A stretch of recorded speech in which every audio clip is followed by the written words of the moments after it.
11절에 보니까 다윗이 제사장 사독과 아비아다를 부르고 그랬거든요.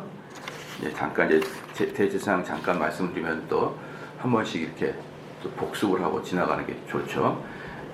다윗 시대 때는 대제사장이 둘이었습니다. 둘. 그 다윗 때는 둘이고 그 이후에는 이제 대제사장이 한 명이 되는데 둘이 이제 첫 번째 이름은 사독이고 두 번째 이름은 아비아달이에요. 둘 다 이제 아론의 자손들이거든요. 아론의 아들 엘르아살이 있어요. 아론에는 아들 엘르아살이 있는데 이 엘르아살의 후손이 사독이고 또 아론의 아들 중에서 이다말이 있습니다. 이다말의 아들이 아비아달이에요. 이다말의 아들이 아비아달이다. 둘 다 이제 하는데 여기서 이제 정통파는 사독입니다. 정통파는 사독이고 그런데 아비아달이 먼저 대제사장이 돼요. 아비아달이 대제사장이 되는데 그 이유는 뭐냐면 아비아달은 다윗이 그 어려움 당할 때 광야에서 어려움 당할 때 동고동락했던 사람이 아비아달입니다. 그래서 아비아달이 대제사장이 먼저 되고 사독이 나중에 돼요. 왜 사독은 나중에 어떻게 됩니까? 왜 어떤 정통이니까 사독 라인이 정통이고 아비아달은 너무 충성심이 강해서 그를 먼저 대제사장을 했다. 이렇게 우리 보면 되는 거고요. 근데 이제 이 아비아달이 이제 문제가 하나 발생했어요. 뭐냐 그러면 다윗의 말년 때 아도니아가 반란을 일으키거든요. 아도니아가 그때 이 아비아달이 아도니아 편을 들어요. 아도니아 편을. 그렇죠. 마지막에 줄을 잘못 쓴 거죠. 근데 이제 결국은 다윗이 아도니아를 척결하고 이제 평정을 해버리니까 이 아비아달이 영 이상하게 되는 거죠. 이제 그런데 이제 그리고 나서 솔로몬 때 이 아비아달은 완전히 이제 축출이 돼버려요. 대제사장에서 아주 쫓겨나서 완전히 축출이 돼버리고 말이죠. 그 이후부터는 사독 계열이 예수님 오실 때까지 전부 계속 대제사장 계열을 계속 차지하고 있어요. 그러니까 다윗 당시는 이제 대제사장이 둘이고 솔로몬 때 아비아달이 제거되고 사독 계열이 대제사장이 되면서 그때부터 이제 끝까지 사독 계열의 대제사장이 나온다라고 이제 여러분이 보면 됩니다. 그러니까 여기 뭐 계속 우리가 이제 들었지만 또 한 번씩 이렇게 복습을 해야 이 아비아달과 사독 계열이 왜냐하면 자꾸 잊어버려요. 자꾸 잊어버려서 이 두 명이 다윗 당시에는 같이 있었고 솔로몬 때부터는 아비아달이 없어지고 끝까지 이제 사독 계열로 오는구나라고 이제 보면 됩니다. 그런데 어쨌든 이제 11절에 그렇게 다윗이 제사장 사독과 아비아달을 부르고 또 레위 사람 우리엘과 아사야와 요엘과 스마야와 엘리엘과 암미나답을 불러 저에게 이르되 너희는 레위 사람의 족장이니 너희와 너희 형제는 몸을 성결케 하고. 자, 이제 여기서 보니까 뭡니까? 어제도 말씀드렸지만 다윗은 결국은 우사가 죽었던 이유는 이런 그 언약궤를 운반할 때 성경에서 뭐라고 기록했느냐라는 것을 내가 확인하지 않고 그냥 기쁜 마음으로 언약궤를 이렇게 가져온 결과 사고가 났구나. 그런 사단이 났구나. 그러니까 이번에는 첫째 어떻습니까? 제사장과 이 레위 사람들을 다 불러가지고 이제 그들과 대화하고 연구해서 정확하게 운반하는 방법을 배웠다. 그래서 제가 이제 이 말씀을 지난주에 했을 때 뭐라고 했냐면요. 우리는 동기가 선하면은 됐지 이렇게 생각하는 경우가 많다고요. 내 동기가 선하면 됐지 이렇게 하는 경우가 많은데 동기가 선해서만 되는 게 아니라니까요. 그것을 하고 있는 방식도 선한 것이어야 돼요. 동기가 선하다고 모든 것을 덮어주면 안 됩니다. 그러니까 때로는 이제 이런 게 있잖아요. 내가 누군가에게 조언을 해주는데 정말 그 사람이 잘 되기를 선한 마음으로 조언을 해준다니까요. 선한 마음으로 조언을 해주지 않는 사람이 누가 있어요. 그리고 특별히 누가요? 엄마 아빠가 자녀들에게 조언할 때 항상 잘 되는 마음으로 조언을 해주죠. 근데 방식이 툭 내뱉는 거예요. 응? 아이고 이몽댕아 이러면서 아이고 이몽댕아. 그래서 엄마가 이제 그렇게 한번 한 다음에 한번 팍 싸운 다음에 야 이놈아 네가 잘 되기를 바라는 사람이 세상에 누가 있는지 살펴봐라 이놈아. 네 잘 되길 바라는 사람이 이 애미밖에 더 있냐? 막 이러면서 하는데 말투는 정말 배기 싫어요. 그러니까 싸우는 거죠. 그러니까 잘 되기를 바란다는 그 어떤 조언이나 충고가 듣기 싫은 거예요. 그렇게. 그러니까 그 마음속에 이놈아 엄마 마음을 알면 네가 이러지 않을 건데, 그런데 그 마음은 다 알아요. 자녀들이 그럴 때 자녀들도 아무리 애들이라 그래도 엄마 아빠가 자기 잘 되기를 바라서 충고하고 조언하지 다 알죠. 근데 왜 싸울까요? 그게 뻔히 아는데도 방식 자체가 틀렸기 때문에 그러는 거예요. 방식 자체가.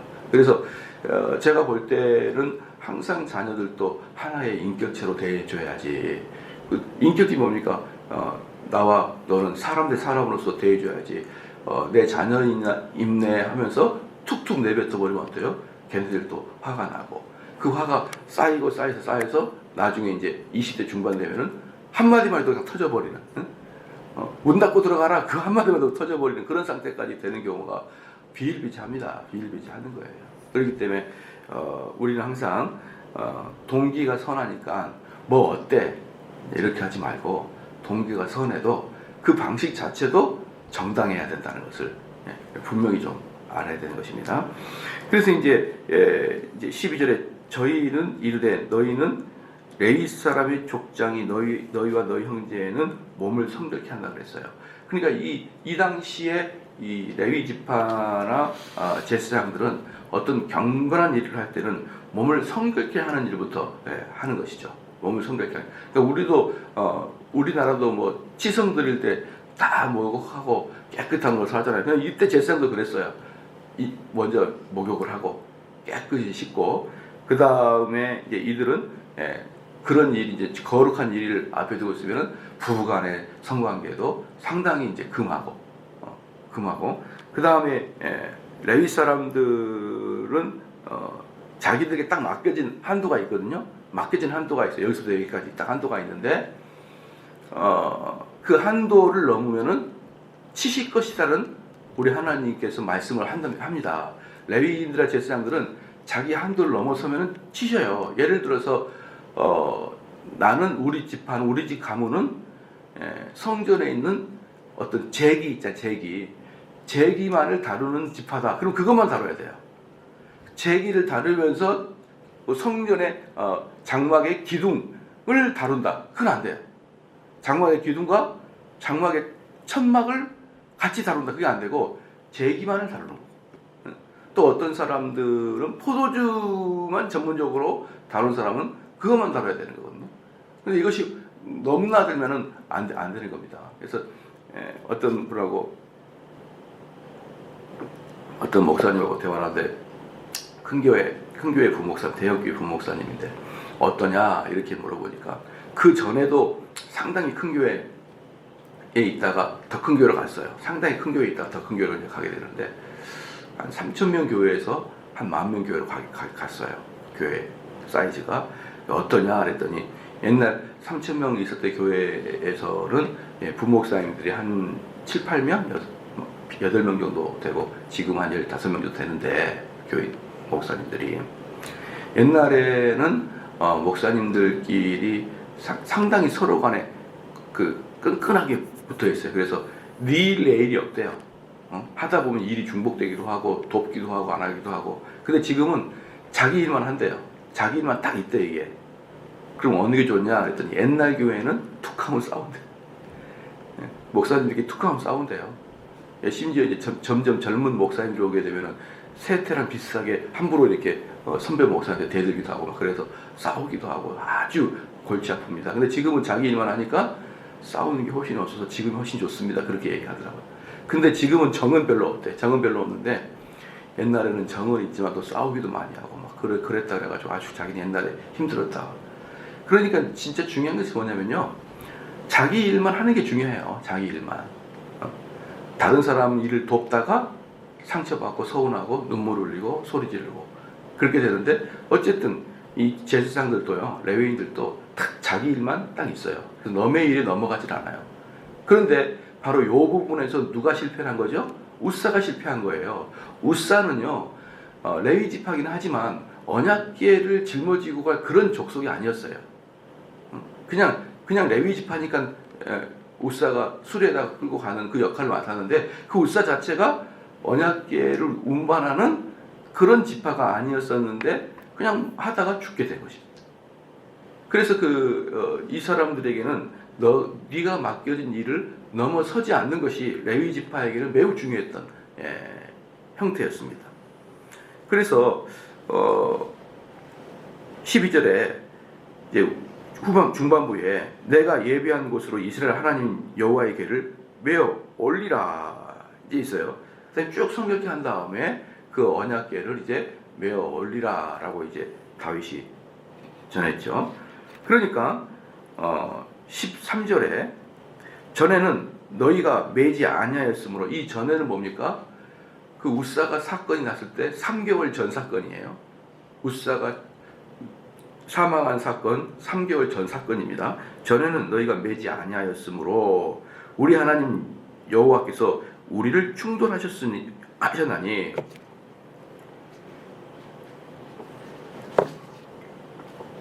이는 우리가 규례대로 저에게 구하지 아니하였음이니라. 그러니까 전에는 너희가 매지 않았다. 너희가 매지 않았다. 13절에 우리 하나님 여호와께서 우리를 여기서 충돌했다는 것은 뭐냐면은 우리를 치셨다는 것이죠. 치셨는데 사실 우리가 아니라 누구죠? 우사죠. 우사를 치셨지 우리를 친 건 아니잖아요. 그러니까 여기서 사실은 제가 지난번에 말씀드렸지만 성경에서 제일 억울한 사람 중에 하나가 우사예요.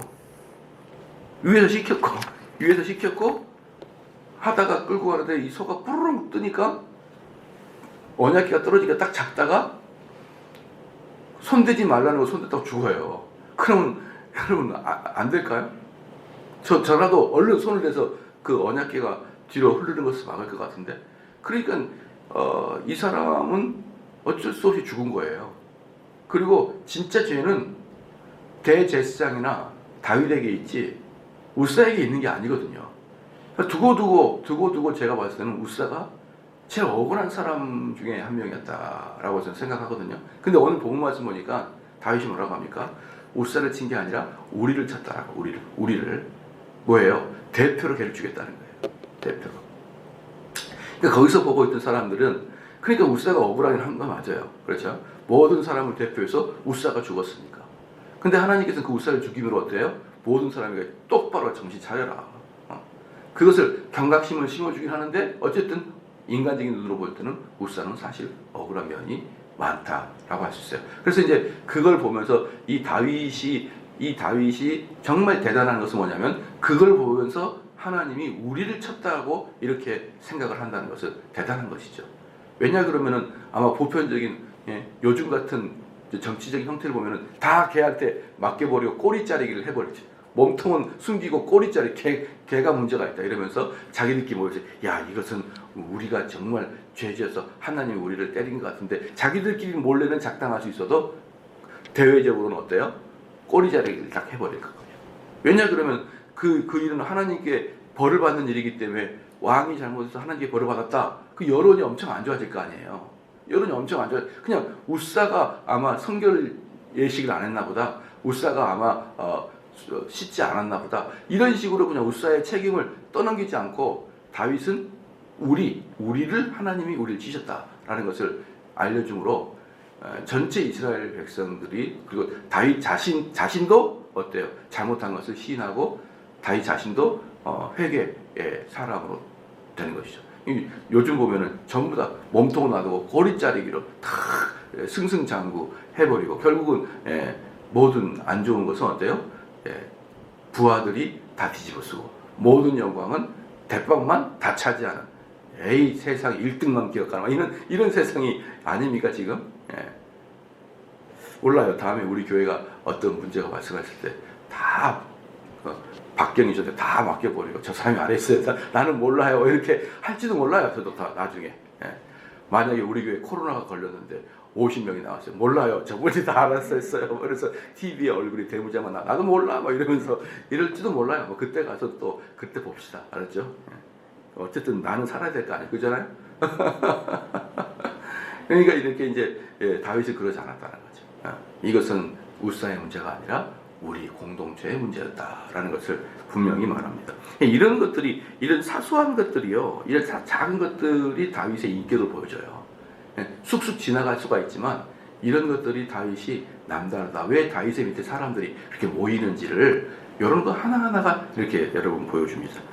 그래서 이제 14절에 이에 제사장들과 레위 사람들이 이스라엘 하나님 여호와의 궤를 메고 올라가려 하여 몸을 성결케 하고, 이제 전부 다 어떻습니까? 그 레위 지파대로 이제 어느 지파가 메고 그 다음에 이제는 어깨에 맨다라는 것을 합니다. 그 다음에 15절 모세가 여호와의 말씀을 따라 명한 대로 레위 자손이 채로 하나님의 궤를 꿰어 어깨에 매라. 이 채가 뭐예요? 막대기잖아요. 그러면 왜 이들이 언약궤를 옮길 때 이 채로 해서 어깨로 매냐? 이 채로 해서 어깨로 매는 이유가 뭐냐면요, 전혀 손을 댈 필요 없게 만든 거예요. 그냥 딱 고리 만들어 놓고 채를 끼워서 어깨에 매면 어때요?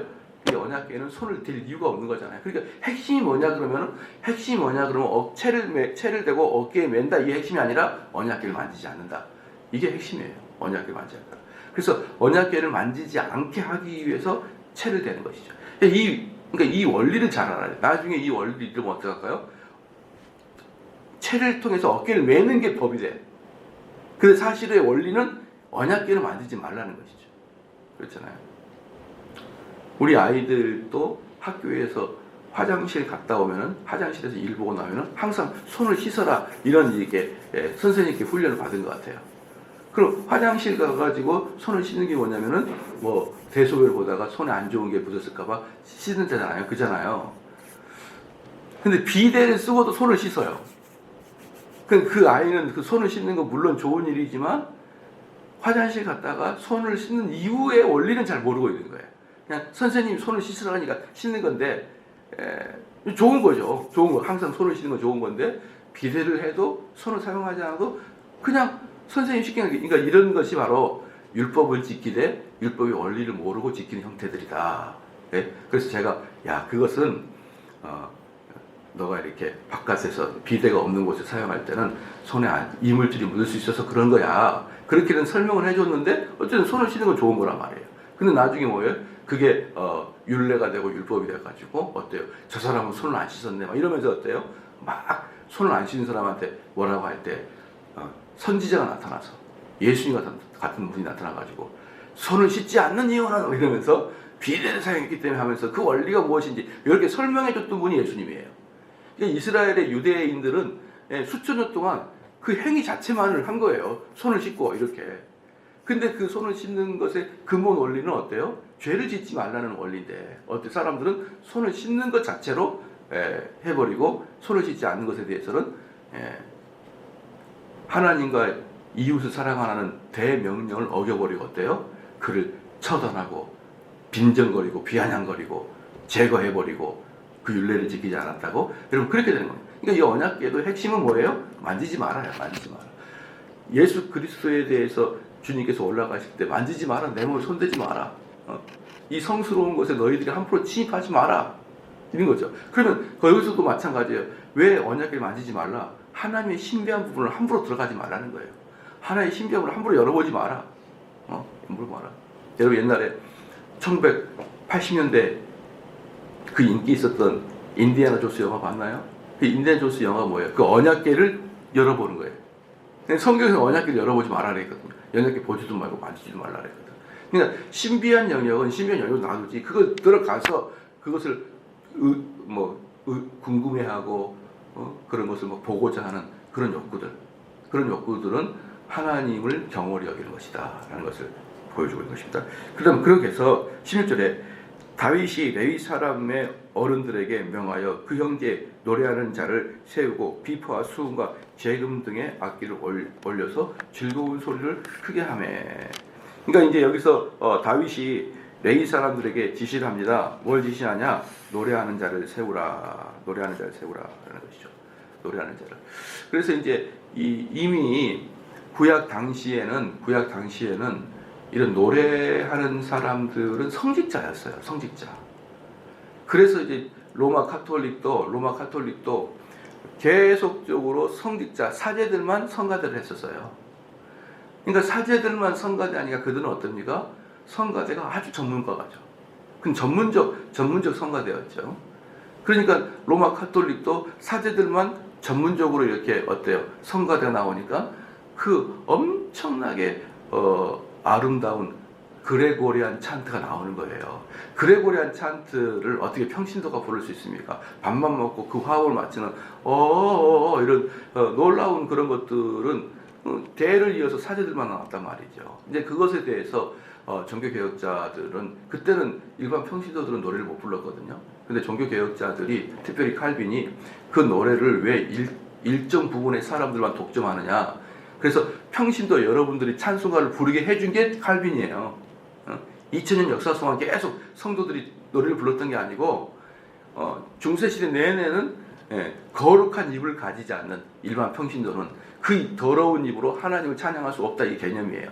그래서 그 레위지파 사람들처럼 성직자들만 몸을 제거하고 그 다음에 어때요? 하나님을 찬양한 거룩한 몸으로 거룩한 입으로 하나님을 찬양한다 이렇게 해가지고 성직자에게만 딱 찬양을 하게 합니다. 자, 이 부분에 대해서 어떻게 일정 부분의 단체들만 하나님을 찬양해 전 교인들이 같이 찬양해 회중 찬양을 만든 게 우리 제네바 시편 찬송가입니다. 그게 아시겠죠?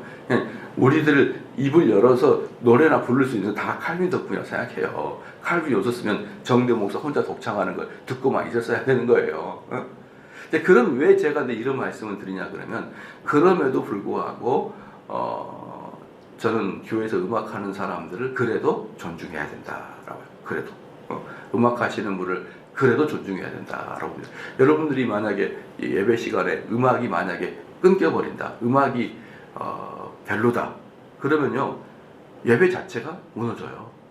그것은 인도해 보는 사람. 하나님은 잘 부르는 목소리를 좋아합니까? 하나님을 전심으로 찬양하는 목소리를 좋아하지 않겠습니까? 그런 헛된 말 좀 하지 말아요. 항상 말했잖아요. 그 원리와 행동은 같이 가는 거예요. 내 마음이 선하다고 다 선한 게 아니라니까요. 내 마음이 하나님을 찬양한다. 그래서 저는요, 그 어떤 교회에서 음악대회나 또는 뭡니까? 크리스마스 때 행사 때 이제 음악 같은 거 하잖아요. 앞에 나가 노래를 하잖아요. 그럴 때 제가 제일 경계하는 게 하나 있어요. 제일 경계하는 게. 애들 앞에 노래 부를 때 귀여움만 가지고 쇼부 보려고 하지 마라. 저는 항상 연습해가지고 얘들이 잘해야지. 앞에서 애들이 귀여운 애들이 있거든요. 막 짜증내고 막 울고 막 앞에서 노래로 뛰어다니면서 그러면 사람이 깔깔깔 웃어요. 저는 그걸 싫어합니다. 그 앞에 설 때는 너희들의 마음의 순수한 마음도 중요하고 그 꾸밈없는 그 동심도 중요하지만 우리 관중도 좀 생각해 주라. 아주 못 보겠다 내가. 아주. 네, 아시겠죠? 은혜가 되시죠? 제가 옛날에 정선아 권사님이 음악회 할 때 정선아 권사님이 한번 우리 가족들을 무대에 올린 적이 있었어요. 우리 가족들을. 우리 큰 누님부터 시작해가지고 저까지 사남매가 올라가가지고 파트로 했는데 처음에 연습할 때 총감독이 있더라고요. 보니까 총감독이 쭉 노래를 들어봐요.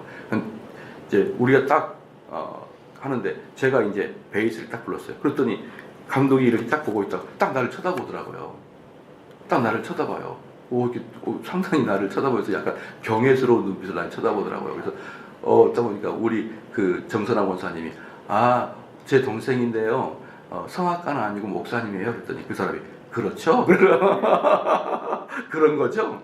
어쩐지 아마추어 같은 목소리였어요. 그런 눈빛 있잖아요. 그런 거죠? 정말 그다음부터는 대중 앞에 서가지고 노래를 못 부르겠더라고요.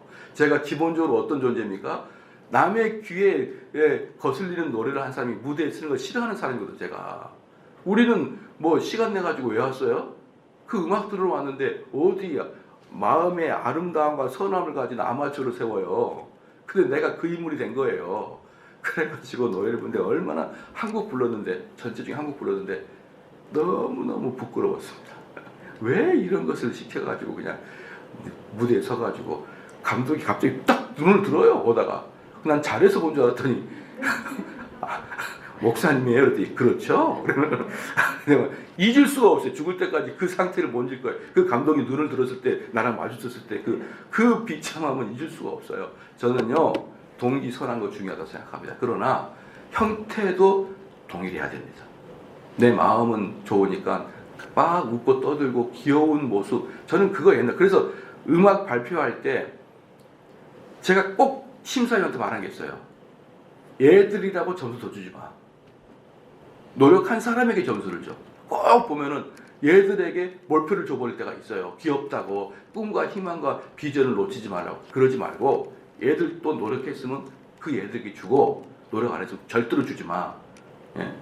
또 일 남전도라고 그냥 어른이라고 주지 마. 그 사람들이 노력을 하고 연습을 했을 때 줘. 그러니까 공경하는 마음으로 주지도 말고 귀엽다는 마음으로 주지 말고 실력으로 줘. 제가 항상 심사위원에게 말하거든요. 그런데 우리 교회 주일학교는요 3년 연속 여러분 1등 했습니다. 우리 교회 주일학교가 3년 연속 1등. 왜? 걔네들은 몇 개월 동안 공학 공부 안 하고 노래 연습만 하거든요. 몇 개월 동안 성경 공부 폐지, 노래 연습. 그러니까 나가면 군계 일학입니다. 우리 주일학교 아이들. 얼마나 잘하는지 몰라요. 근데 다른 교회 주일학교 봐봐요.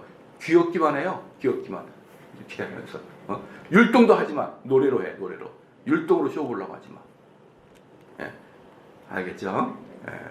저는 기본적으로 프로페셔널을 뭐든지 좋아합니다. 대충 해서 아마처럼 하지 마. 제가 옛날에 우리 사역자들한테 항상 하는 말이, 사역자는 그래도 프로야. 종교에 있어서는. 그러니까 프로페셔널하게 좀 생각하고 사는 것이 사역자의 모습이야. 제가 항상 그 얘기를 해줬어요. 저는 프로라는 의식이 되게 좋아 생각합니다. 제 말이 무슨 말인지 알 거야 아마. 그래서 이 레위 사람들에게 어때요? 성직자들에게 하나님을 찬양하는 것을 전담시켰습니다. 전담. 너희들 전담하라. 이게 뭐예요? 그냥 대충 하지 마라. 대충 하지 마라. 하나님을 보입시다. 그래서 16절에 그 형제 노래하는 자를 세우고 비파와 수금과 재금이 있거든요. 지금 여기서 이제 본다 그러면은 비파와 수금과 재금은 항상 나오니까 우리가 좀 알아야 됩니다. 이게 뭐냐면 비파는 뭐냐면 12줄의 악기예요.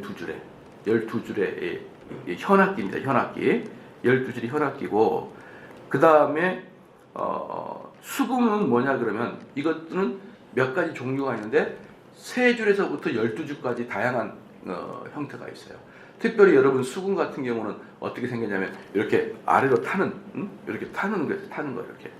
비파 같은 경우는 그런 것은 아닐 거예요. 아마 검은 거 같이 그렇게 생겼을 겁니다. 근데 수금은 이렇게 타는 겁니다. 그렇기 때문에 이 수금은 여러분들이 보면은 알겠지만 한번 생상을 해보면은 수금을 누가 탑니까? 어떤 아름다운 여자가 하얀색 옷을 입고 트르르르 하는 그런 그 이미지 있잖아요. 그게 수금이에요. 그게.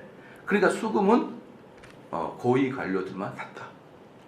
높은 사람들, 그 부자들이나 고관 대작들의 악기가 수금입니다. 그래서 이 수금은 금으로 됐거나 또는 상으로 되는 경우가 많아요. 왜? 제일 비싸고 고관들이 주로 타는, 고위 관료들이 타는 그런 악기였다. 근데 그 수금이 12줄부터 3줄부터 12줄까지 있는 다양한 형태의 수금을 가지고 있다. 그 다음에 여기서 재금이 뭐냐? 재금, 여기서 중요해요. 비파, 수금, 이거 두 개는 현악기인데 재금은 뭐냐 그러면요, 작게는 조그만 것부터 시작해가지고 큰 것은 이렇게 큰 것이 있는데, 그게 뭐냐면 놋으로 만든 심벌 같은 거 있죠. 놋. 그래가지고 여러분 이렇게 땅 치는 거 있잖아요.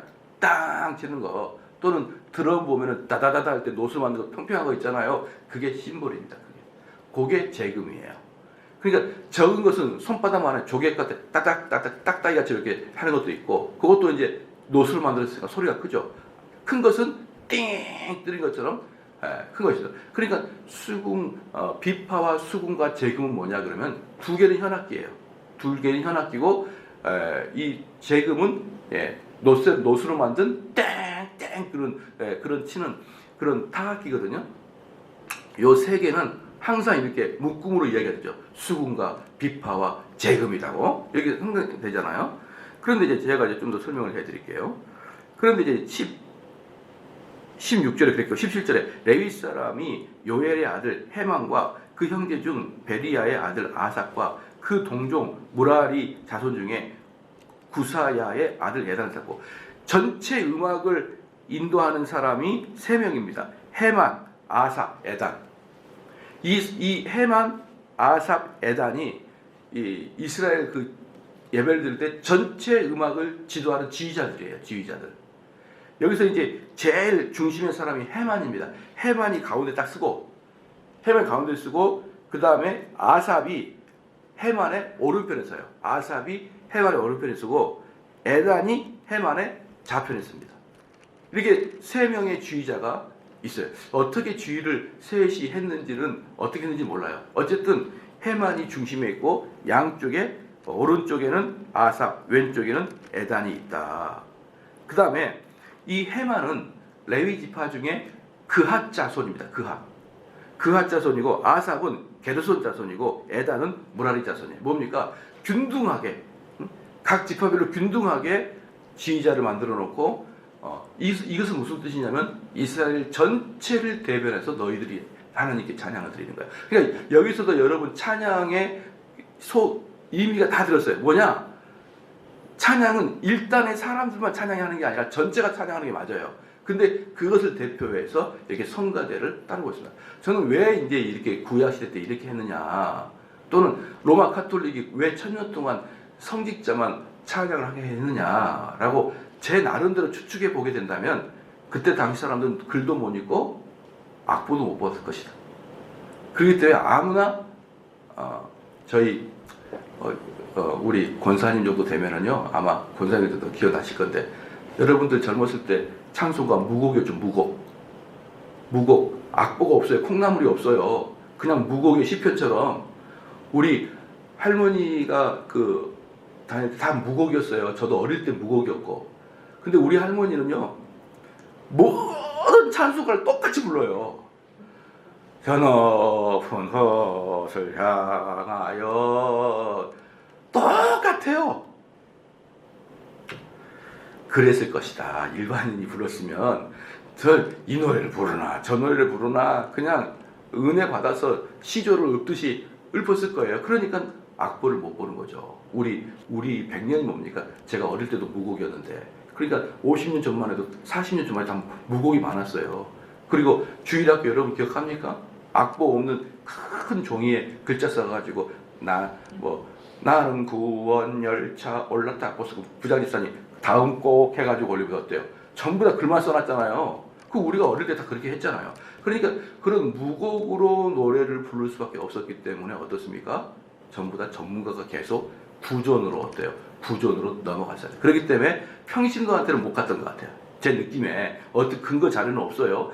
그렇기 때문에 여러분, 이 헤만과 아삭과 에단은 뭐예요? 전 국민을 대표해서 그 지파별로 부르는 그런 의미이기 때문에 그들이 대표해서 불렀지만 전 국민이 불렀다라는 개념을 가져야 됩니다. 그 다음에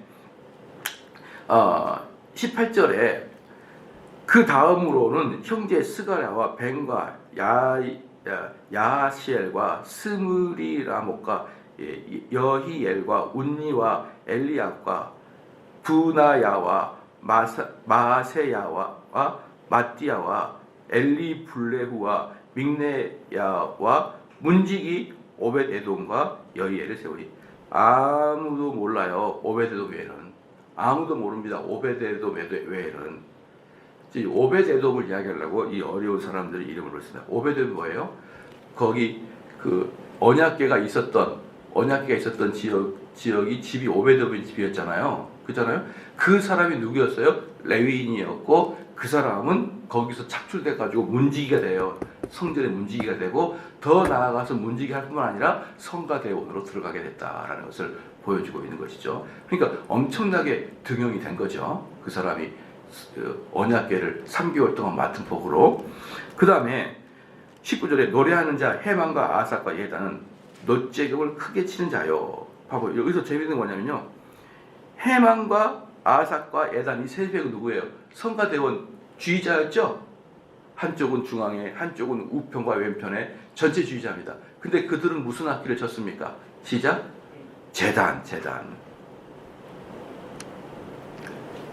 아니, 제단이 아니라 재금을 쳤다. 그것도 어떤 재금? 놋재금을 쳤다라는 거죠. 그럼 이제 여기서 오늘 결론을 내겠는데요.